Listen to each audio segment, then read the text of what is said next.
আসসালামু আলাইকুম ভাইয়া ও আপুরা, কাছের এবং দূরের, দেশ এবং দেশের বাইরের যে যেখান থেকে বসে আমার এই ভিডিওটা দেখছেন, আশা করি সবাই অনেক বেশি ভালো আছেন, সুস্থ আছেন, ইমানের সহিত আছেন। সবাইকে সবার পরিবারকে নিয়ে আমিও আলহামদুলিল্লাহ আল্লাহর রহমতে সবাইকে নিয়ে অনেক ভালো আছি। চলে আসলাম নতুন আরেকটা ব্লগ নিয়ে, আশা করি সবার কাছে ভালো লাগবে।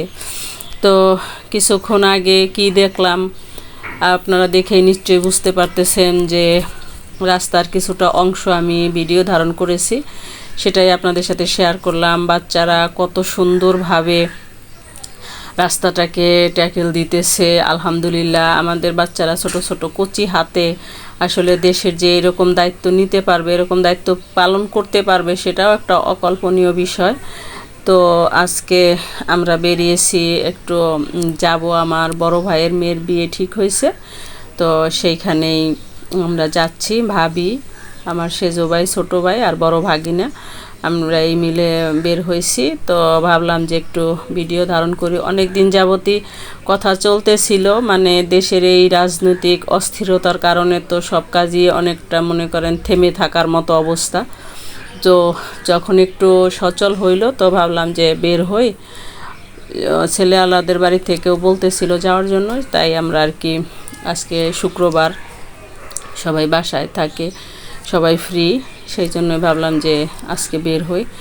দেখতে দেখতে ভিডিওটা এই পর্যন্ত যারা চলে আসছেন, লাইক দিতে ভুলে গেছেন, একটা লাইক দিয়ে ভিডিওটা কন্টিনিউ করবেন। আমার এই ভিডিওটার কোনো অংশে যদি কারো একটু ভালো লেগে থাকে, আমার এই ছোট্ট চ্যানেলটা সাবস্ক্রাইব করে নোটিফিকেশন বেল আইকন বাজিয়ে দিবেন, যাতে আমি কোনো ভিডিও আপলোড দিলে আপনি সাথে সাথে নোটিফিকেশন পেয়ে যান এবং আপনি আপনার সুবিধা মতো ভিডিওটা দেখে নিতে পারেন। ফেসবুক থেকে যারা দেখছেন পেজটাকে ফলো দিবেন। অলরেডি এই কাজগুলো যারা করেছেন তাদেরকে অসংখ্য অসংখ্য ধন্যবাদ। ভাইয়া ও আপুরা, ভিডিওটা বেশি বেশি শেয়ার করার অনুরোধ রইল। আপনারাই পারেন সাপোর্টের মাধ্যমে এই ছোট চ্যানেলটাকে বড় করতে।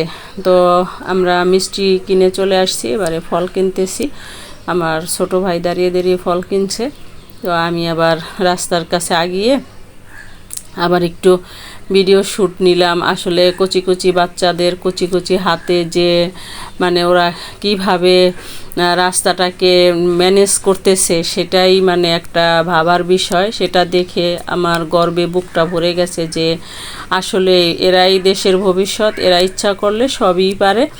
দেশটাকে সুন্দরভাবে সুশৃঙ্খলভাবে মানে পরিচালনা করার মধ্য দিয়ে এরা আমাদেরকে আরও সামনে এগিয়ে নিয়ে যাবে আশা করি। কারণ এদের সাহস আছে, এই সাহসটা দিয়েই আমাদেরকে আরও সামনে এগিয়ে নিয়ে যাবে। বাজার কন্ট্রোল করতেছে, বাজারের যে একটা দ্রব্যমূল্যের যে সিন্ডিকেট, আসলে এটা কম বেশি সবারই জানা। এই সিন্ডিকেটটা বন্ধ করা আসলেই দরকার। এই সিন্ডিকেটটা যদি বন্ধ না করতে পারে বাংলাদেশ কখনোই উন্নতি হবে না।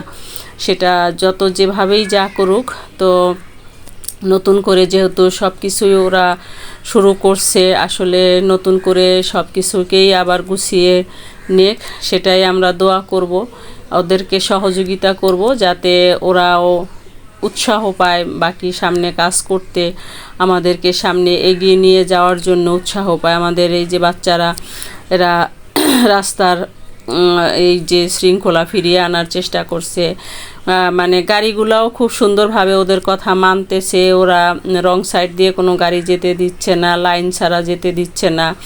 রিক্সাগুলোকে একটা লাইন করে দিয়েছে, আর গাড়ির যাচ্ছে অন্য আরেকটা লাইনে। আবার রাস্তার পাশে যেগুলা নষ্ট করছিল সেগুলাকেও ওরা আবার নিজেদের হাত দিয়ে সুন্দর করে এঁকে দিচ্ছে। যেগুলা মানে গাছ টাছ নষ্ট করছিল সেই গাছগুলোকে ওরা আবার সুন্দর করে নতুন নতুন গাছ লাগিয়ে দিচ্ছে। মানে আসলে ছেড়ে না দিলে বোঝা যায় না, ওদের হাতে দেশটা এখন ওরা পরিচালনা করতেছে এক কথায় বলা চলে।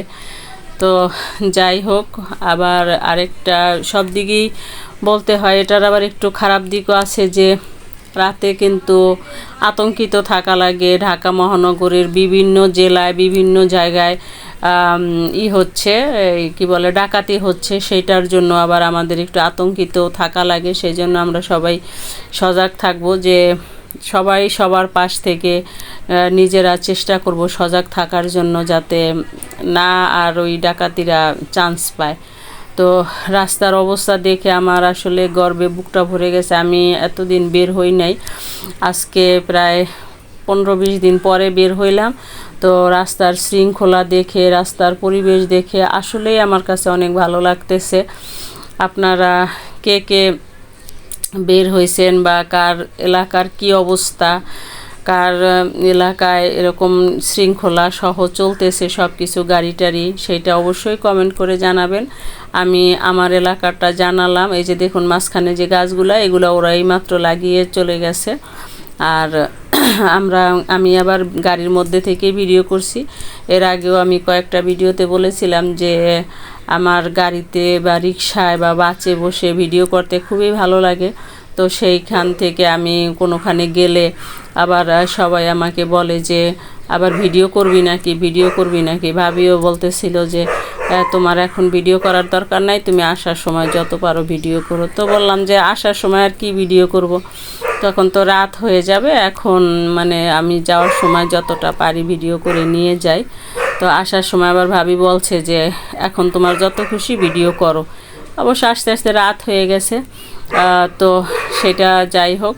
আর মানে ছেলেদের পাশাপাশি মেয়েরাও কিন্তু পিছিয়ে নেই, মেয়েরাও সমান তালে ওদের সাথে সাথে রাস্তায় সহযোগিতা করতেছে, ট্রাফিকের দায়িত্ব পালন করতেছে। ওরা মানে পর্যায়ক্রমে এক বাস চলে যায়, এক বাস আসে। আবার ইউনিভার্সিটির পাশেও আবার মানে কেউ কেউ নাস্তা, পানি, তারপর কোল্ড ড্রিঙ্কস এগুলো নিয়ে বসে আছে। যাদের এই কাজ করতে করতে ক্লান্ত লাগবে, ওরা গিয়ে আবার ওখান থেকে ওই সমস্ত খাবার স্ন্যাক্স খেয়ে আসবে। মানে ওরা একসঙ্গে সবাই কিন্তু মানে কাজ করতেছে না, পর্যায়ক্রমে কাজ করতেছে। দেখা যায় যে মানে সকালে এক ব্যাচ, দুপুরে এক ব্যাচ, বিকালে আর এক ব্যাচ, আবার রাতেও কিছু ব্যাচ থাকে। মানে রাত কিন্তু রাস্তা খালি থাকে না, রাতেও ওরা পাহারা দিচ্ছে, ট্রাফিকের কাজ করতেছে। তো যাই হোক, আমার কাছে কিন্তু খুবই ভালো লেগেছে এত সুন্দরভাবে ট্রাফিকের কাজগুলো ওরা করতেছে। সেটা দেখেই আমার বুকটা গর্বে ভরে গেছে। এত কচি কচি হাতে সুন্দর ছোট বাচ্চারা রাস্তার দায়িত্ব ধরেছে, ট্রাফিকের কাজ করতেছে। এটাই তো অনেক কিছু, এটাই মানে ভাবার বিষয়। কথা বলতে বলতে আমরা অনেক দূর চলে আসছি। তো আমি মানে বেশিরভাগই রাস্তাটাই ভিডিও করছি। রাস্তায় আজকে শুক্রবার দিন ছিল, যানজট একেবারে নেই বললেই চলে। আর তাছাড়া এরকম একটা পরিস্থিতিতে এখনও পর্যন্ত মানুষজন ওরকম একটা বের হয় নাই বললেই চলে, কারণ যার যেরকম জরুরি প্রয়োজন তারাই বের হয়, এছাড়া আর মানে নেহায়াত মানুষ বের হয় না। এটা মানে ইসের থেকে আবুল হোটেল থেকে শান্তিনগরের যে ফ্লাইওভার, সেই ফ্লাইওভারে উঠছে। আমি সেইখান থেকেও আবার একটু কিছুটা ভিডিও ধারণ করে নিয়েছি।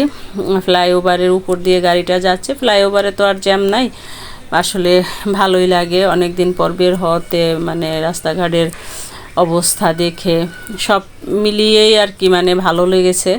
আপনাদের কার কাছে কেমন লাগলো আমার এই কমেন্ট করে জানাবেন ভিডিওটা। সবাই সবাইকে সাপোর্ট করবেন। তো কার কার এলাকার কী অবস্থা সেটাও অবশ্যই কমেন্ট করে জানাতে ভুলবেন না। তো দেখতে থাকুন, আশা করি সবার কাছেই ভালো লাগবে।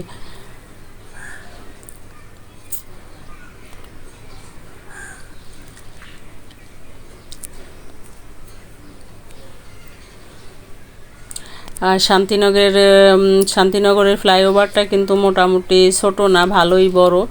এই ফ্লাইওভারের উপর দিয়ে গাড়ি উঠলে আমার কাছে অনেক ভালো লাগে। এটা মানে দেখতে খুবই লাগে যে আসলে ফ্লাইওভারের উপর দিয়ে গাড়ি যাচ্ছে, মনে হচ্ছে যেন বাড়ি ঘরগুলাও আমাদের সাথে সাথে এই দৌড়াইতেছে, এরকম একটা অবস্থা।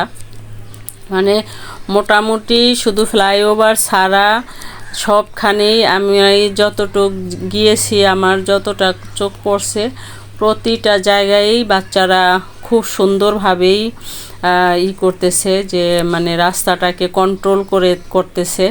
মানে সেইটাই একটা ভাবার বিষয়। আসলে জানি না কবে নাগাদ আইন শৃঙ্খলা বাহিনী নামতে পারবে, বা এই বাচ্চাদের তো লেখাপড়ার একটা মানে ব্যাঘাতেরও ব্যাপার আছে। তো ওরা আবার ওদের স্কুল কলেজের দিকে মুভ করবে। তো যাই হোক, আশা করি খুব শীঘ্রই হয়ে যাবে, যেহেতু নতুন করে আমরা বাংলাদেশ আবার স্বাধীন হলো, নতুন করে আমরা সব কিছু আবার পাইতেছি, সেহেতু সব কিছুই আবার আগের মতো, আগের চেয়েও ভালো স্বাভাবিক পরিস্থিতিতে আসবে সেই দোয়াই করি। সবাই সেই দোয়াই করবেন, যার যেখান থেকে অবস্থান করছেন সেইখান থেকে সেই দোয়াই করবেন। তো আমরা চলে আসছি ছেলে আলাদের বাড়িতে, বসে আছি, নাস্তা দিছে, একটু মানে হালকা একটু ভিডিও করলাম, কারণ আমার আনইজি লাগতেছিল, তাও একটু হালকা ভিডিও করে নিয়েছি। ভিডিওটা লম্বা করব না, ফিরে আসবো নতুন কোনো ভিডিও নিয়ে। সেই পর্যন্ত সবাই ভালো থাকবেন, সুস্থ থাকবেন, আমার জন্য দোয়া করবেন। আজকে পর্যন্তই, আল্লাহ হাফেজ।